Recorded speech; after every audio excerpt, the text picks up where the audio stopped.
If you ever find yourself in the park after midnight and hear a voice calling your name, run. Don't look back. Most don't get a second warning.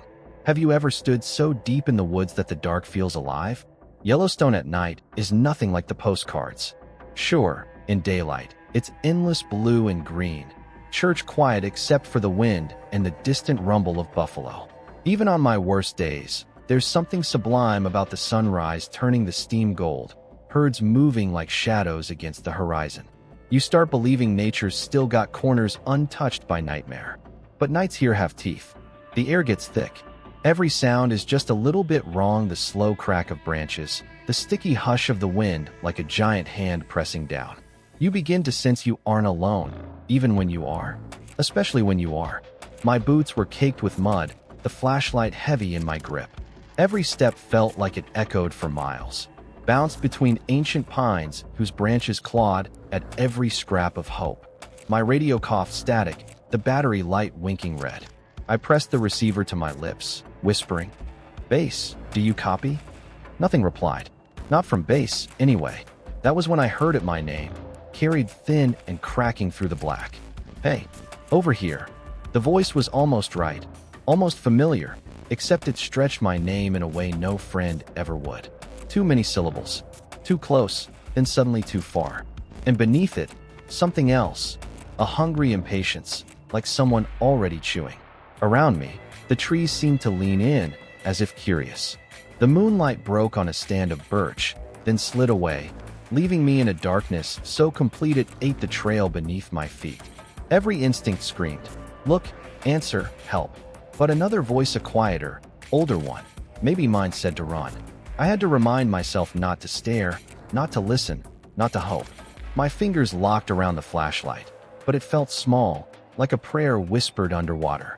I turned, heart clattering, and stumbled through the brush, away from that impossible voice, away from the thing that wore my name like a stolen coat. In the swelling silence, I felt the only word is watched.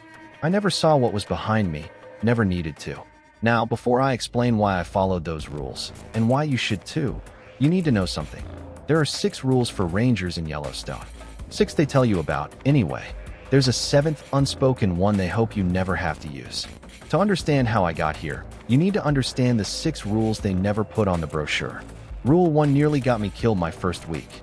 There's this idea people have about being a ranger: it's all open air, hiking boots, the sun painting the hills, tourist kids asking about elk antlers.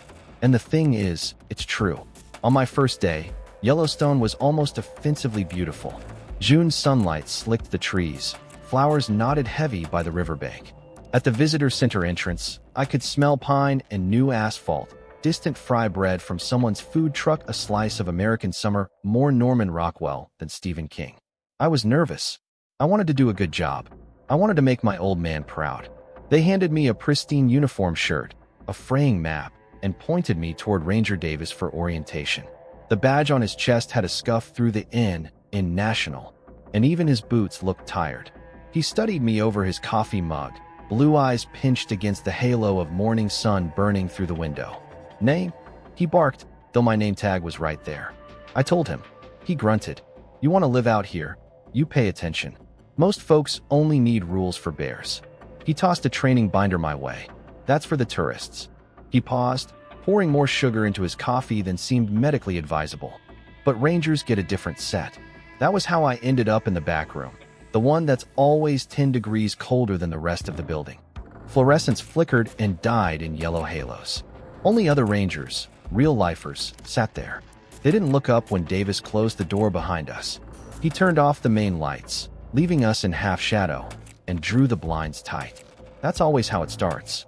He outlined the official stuff: protocols, emergency contacts, the kind of paperwork that multiplies like rabbits, but then slid a wrinkled notebook across the table.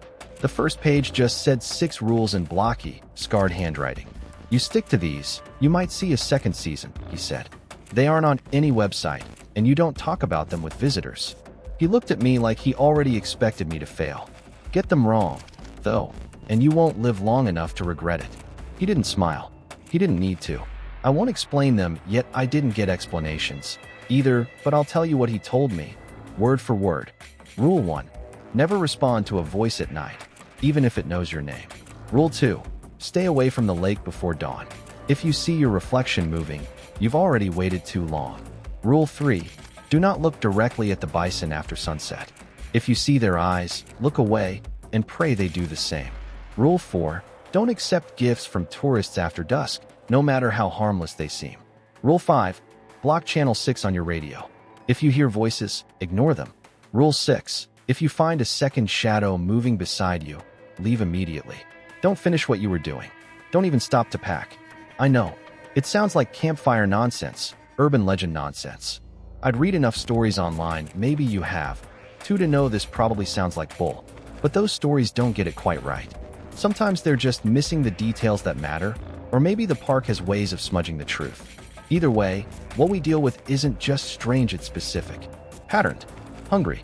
Davis said, every one of these rules was written in someone's blood. Sometimes we remember who. Sometimes we don't. He showed me the back page's lists of names and dates crossed out, and short, unfinished sentences. Broke number 3. Gone by morning. Radio found at mile marker 11. He didn't linger.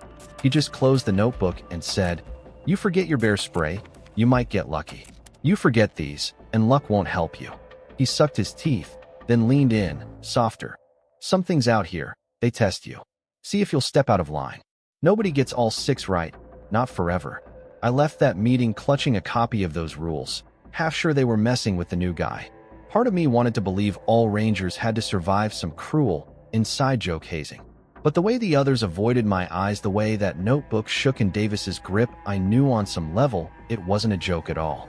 They told me Rule 1 was for my own good. I didn't understand, not really. Not until the night the lost tourist showed up.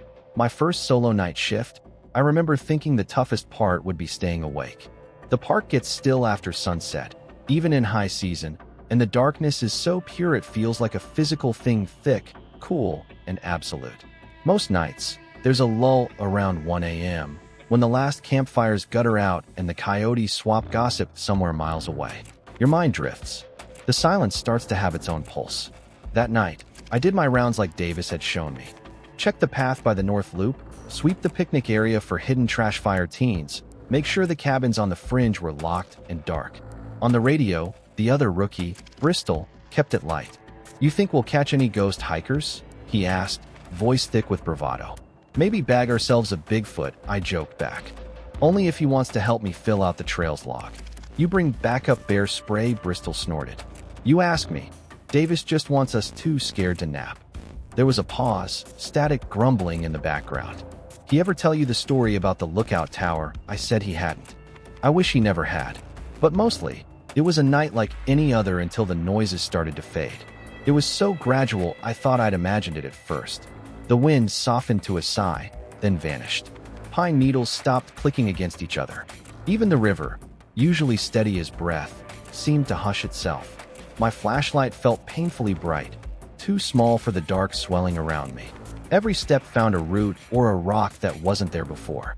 When I paused at a crossroads, I realized my hands were shaking, clammy from nerves or cold, I couldn't tell. Then the voice drifted through the woods, a man's voice, too far off, muffled by fog but clear enough to snap my spine straight. Hello, it called. Can anyone hear me? Please help. The last word cracked like a knuckle. I instantly hated how much my body wanted to answer. I pressed the radio, whispering, Bristol, you copy? There's someone out here. No answer. Just a faint fizz, like an ocean inside a shell. Base to Tower 4, you monitoring? I tried, but no one answered. The voice came again, closer this time, threading the trees. Please, I'm lost. I can't find the trail. Each syllable seemed to stretch, as if whoever was speaking had to remember how to make the right shapes in their mouth. Animals know when to disappear. There were no scurrying chipmunks or night birds calling, no frog croak beneath the dock lights. It was Yellowstone, but with the soul peeled back. When the voice called again, I noticed it pronounced my name. Not my last name, my childhood nickname. The one my mom used, the one no one here should know. Come here, please. I can't see you. Nickname. Help me. It clicked, too late, that Davis's rule wasn't just for the lost, but for whatever found them. For one greedy, terrified second, I almost called back. Instinct is a tricky traitor. It claws for decency, for protocol. Every cell in me screamed, someone's lost. They need you. You help. I forced myself to recall Davis sliding that old notebook across the table, his eyes fossilized by things I hadn't seen yet. I did not answer. Instead, I crouched behind a fallen pine and flicked off my light. The voice shifted suddenly crisp, then jerky, as if skipping through a broken tape. I'm sorry. I need help. I'm right behind you. A shape moved through the trees, tall and crude, all elbows and knees. Its skin shimmered between bark and meat. It turned, just for a moment, and the beam of moonlight caught something that might have been a face, except there were too many teeth and no eyes, just darkness swallowing light. When the thing said my name again, I shut my eyes and pressed my hands to my ears. I counted to 30, then 60, and only when the silence was so thick it hurt did I dare crack my eyelids. The thing, the tourist, the echo, the thief, was gone. Back at the station at dawn, I saw Bristol, ashen and silent. He wouldn't meet my gaze. In the morning log, a note in Davis's hand. Heard voices. Did not answer. Good work. I knew then the stories were true. And that was just rule 1. Rangers disappear out here. Good people. Sometimes you find their boots, or a radio with the battery drained bone dry, wedged in a treetop 30 feet off the ground. Sometimes you don't find anything at all. You ever hear something your brain knew wasn't right? Let me know in the comments, would you listen, or would you run? Not every rule gets tested the same way. A voice in the dark, sure, that's easy to dodge if you know what to listen for, if you're stubborn enough to ignore every screaming impulse in your chest. But water calls to everyone. I never realized how many would risk everything just to see what's out there before the world wakes up. It was my second week, still green enough to flinch whenever a squirrel darted through the brush. Davis had this ritual after night shifts: black coffee, a bruised apple, and stories sharp as barbed wire. One morning, he slumped at the edge of the staff dock, boots dangling 5 inches above the mirrored surface of Lake Sylvan. Fog smeared the glassy water, hiding the shore so it looked endless. He watched me drag myself down the wooden steps, shook his head, and nodded at the rules pinned to the corkboard. Number 2's the hardest for most. That or Channel 6. You ever take a swim on a morning like this? I said. I'm not much for polar plunges, sir. He let out something halfway between a laugh and a cough. That's good. Means you might see a 3rd season. Then, without looking at me, he told a story I've never found in any park report. A few years back, he started, we had this ranger, Benicio. Big guy, dumb as a tree trunk, but nicer than anyone deserved. He thought rules were for other people. Every June, he'd go out first light, like to say hi to the sunrise before anyone else. Davis picked a splinter from the dock, eyes glued to the swirling fog. One morning, the campers see him in the water, just standing there, chest deep, same spot for an hour. No wake, no ripples, like he's waiting for something to surface. I tried to picture hulking, gentle Benicio standing absolutely still, with that much cold and that little light. Davis cut his gaze at me, as if daring me to laugh. Nobody went after him. The lake was wrong that day, like the sky and water traded secrets when nobody was looking. He lowered his voice to gravel. The last transmission we got from Benicio's radio was static. Then it's beautiful. I see myself. He's waving at me. Nobody saw Benicio after that. Few days later, left boot drifted ashore, no foot in it. Bodies float, usually, but the lake she swallows deep. Davis was never a dramatic guy. He'd mock other people's stories, roll his eyes at yelping tourists or ghost chasers. But when he talked about the lake, he didn't even finish his coffee. Just set it on the wood and watch the fog eat it. Everyone always thinks they're smarter than the rules. Bodies float, usually. There's something about reflections, he said. If you get close to the glass before sunrise, sometimes you see more than your own face. Sometimes your reflection's late. Sometimes it smiles before you do. Sometimes it lifts a hand and beckons you in. The real warning wasn't just about cold water or bad currents. There were things below the surface, shapes that glowed when there shouldn't be light, currents that tugged you someplace older and deeper than Yellowstone itself. Bright, silent clusters like fish schooling, except it's not fish, and when you stare, you can't remember what you saw at all. He stopped all at once, jaw working, then just fixed on some point behind my shoulder. I wonder if Benicio saw it, the old thing. The thing that watches. Can't say for sure. I just know I won't get within arm's reach of that lake before the sun's up. You folks love missing 411 stories, right? Rangers never joke about it, not for long. I always wondered if those people heard what I did out by the lake. Sometimes, late at night, you can see faint trailing lights under the surface, moving slow and deliberate, like fish made of memory. Sometimes you hear your name swirled in the fog like an invitation. Sometimes you catch your own reflection staring back with that look that says, I know how this ends. You're next. We thought we understood what we were dealing with. Then Rule 3 changed everything. There are things in Yellowstone much older than us, and they're still hungry. Davis never finished Benicio's story for me. He just fell silent, tapping his mug against the wood, eyes hollow and shining. Don't go in the lake before dawn, he murmured, half to himself. Don't even look. Then he went quiet in that way that settles on the park before something terrible happens and won't be shaken loose. If you hear nothing else I say, hear this. If someone hands you a friendship bracelet at sunset, politely return it. Trust me, most rangers, me included, start out thinking the gift rule is just a quirky superstition, some leftover smudge of folklore. Yellowstone draws every kind of pilgrim and drifter, after all. I've been offered pressed pennies, mini dream catchers, carved twig animals, even a pocket Bible with my own name inscribed on the inside cover in a handwriting nobody could have known. But the summer after Henderson vanished, it happened for real. I was down near the Mammoth Terraces, sunset bleeding the hills burnt orange, when a woman in a battered RV stopped me. Her eyes were strange, washed out some days, slate dark the next, always with a kind of flicker that made it hard to look away. She pressed a charm into my palm, a little bear made from bone, strung on twine, light as a wish. It's a local custom, she said, voice silky and eager. Protects against the old things here. She clutched my hand in both of hers, still warm from the sun, and then left before I could ask a single question. At first, it just felt awkward. Rangers aren't supposed to accept tips or gifts, but a trinket? I slipped it into my pocket, figuring I'd toss it when I got back. But that night, my dreams were feverish, something dark with teeth wading across the water, a spiral of bison eyes, Henderson's voice echoing, "Don't look away."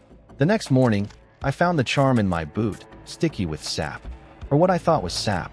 Only when I looked close did I see fine threads of hair woven through the twine. A tiny, brittle tooth jammed in the bear's belly. And that's when the bad luck started.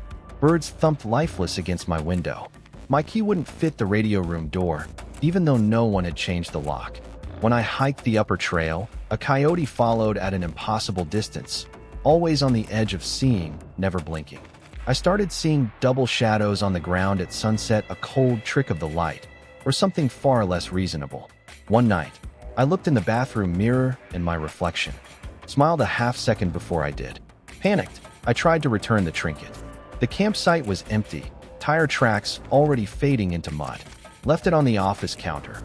In the morning it was back in my uniform pocket, the twine damp and knotted around my thumb, so tight my nail bed was white. I brought it to Davis, asking if he'd ever seen this before. He just shrugged, eyes fixed on the radio. "You keep it, you get marked," he said quietly. "Give it away, things get worse." One year, Sloan tried to return a carved bird to a teenage backpacker. By nightfall, both were missing.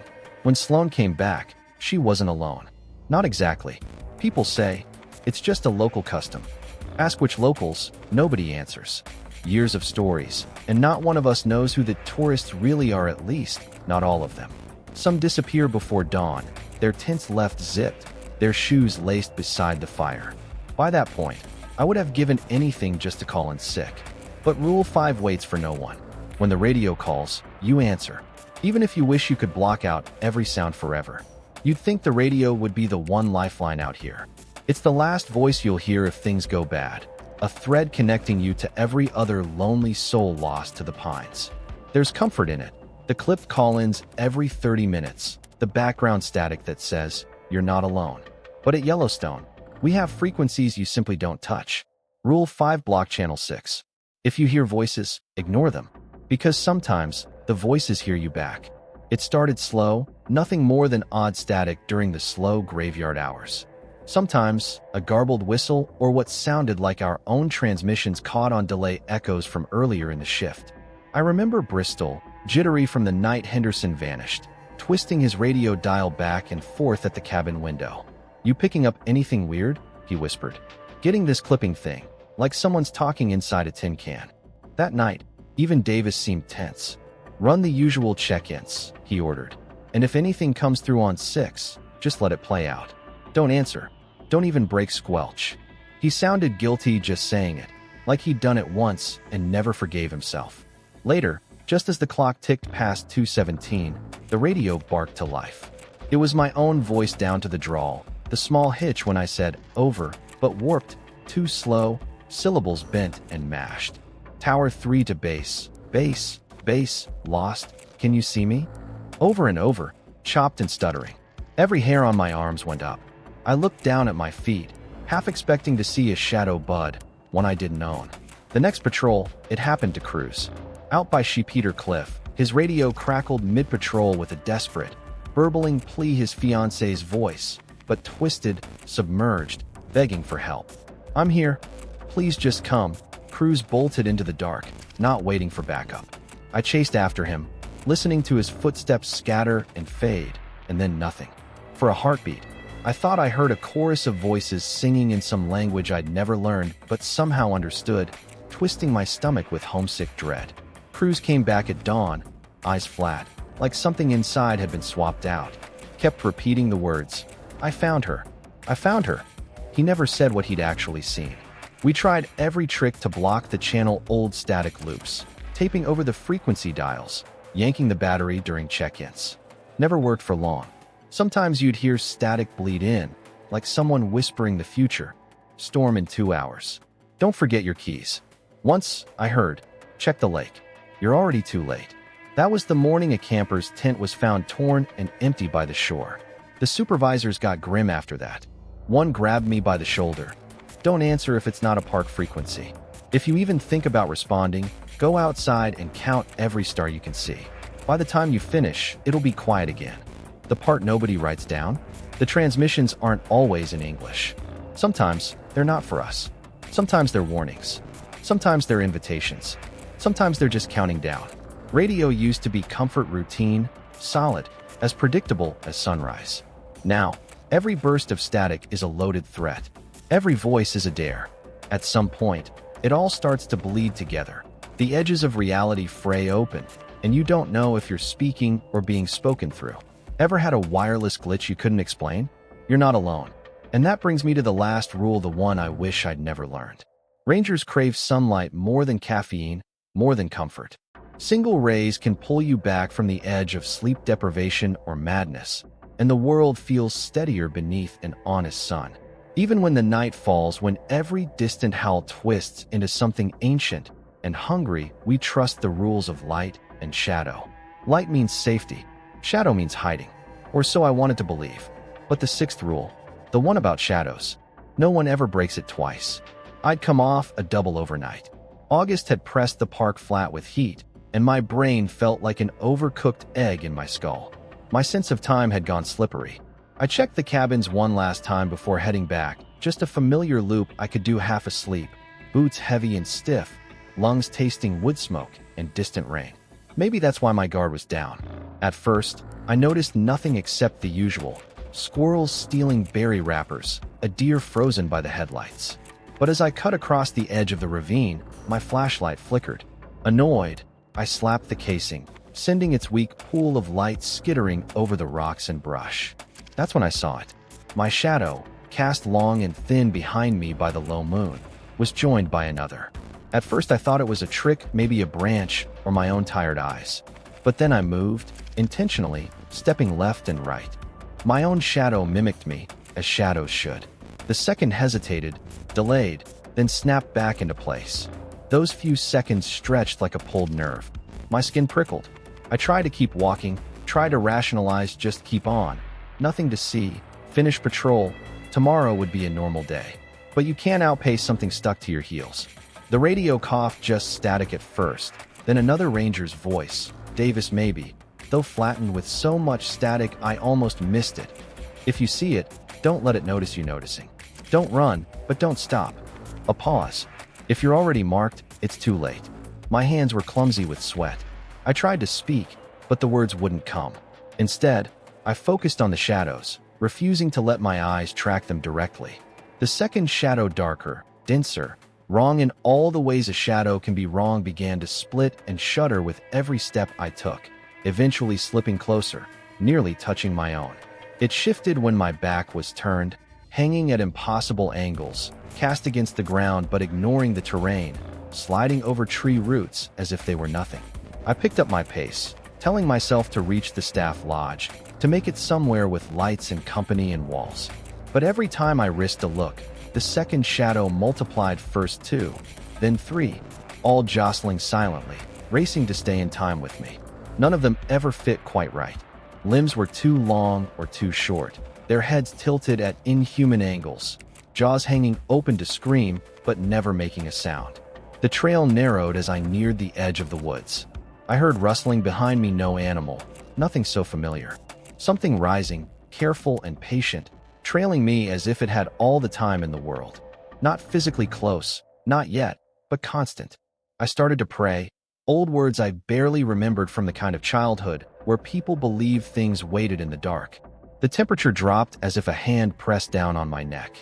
Suddenly, the shadow in front of me stepped forward. Yes, forward. As if it had peeled itself off the dirt, now standing upright. Another me in outline, alone, blacker than any absence of light. Its arms opened wide, skeletal and endless. My body acted on pure panic. I dove, rolling through its shape, the air around me thick and syrupy, like inhaling a lungful of lake water before sunrise. I scrambled up, blood pounding. Glancing behind, I saw nothing. Only my own shadow, trembling like a candle flame in a windless room. But I knew in my bones, my teeth, my gaze that something had changed. That night, I couldn't sleep. Every time I closed my eyes, I saw a flicker at the edge, my shadow hesitating, peers joining it, shapes standing upright just as I was about to dream. Weeks passed, but the afterimage remained. I started to see double in windows, reflection on water, my own silhouette duplicated at odd angles under the sun, always lingering, always waiting. Some mornings, I'd shiver just crossing a sunbeam, afraid I wasn't stepping out alone. They say at least 3 rangers go missing every decade in Yellowstone.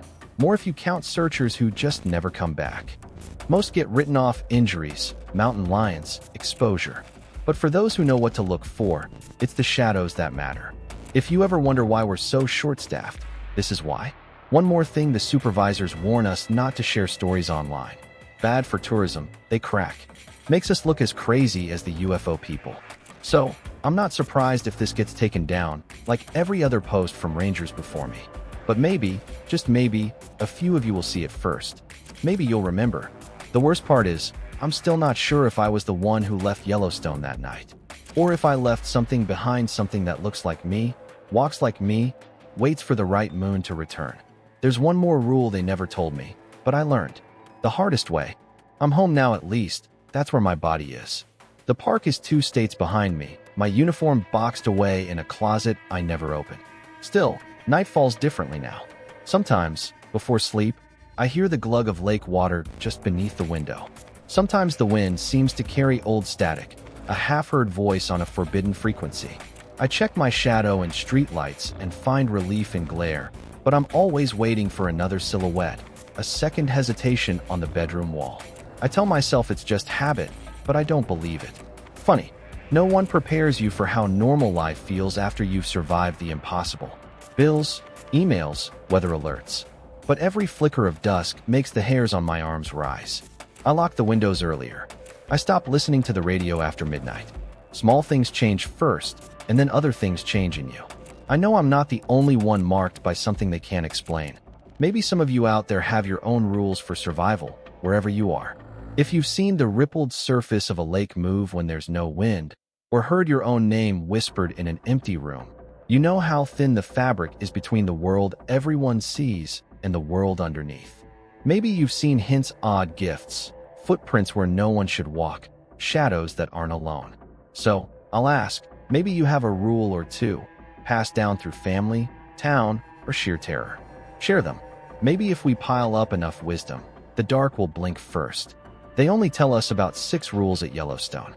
But there's one more, the one nobody ever says aloud. I learned it the hardest way, alone.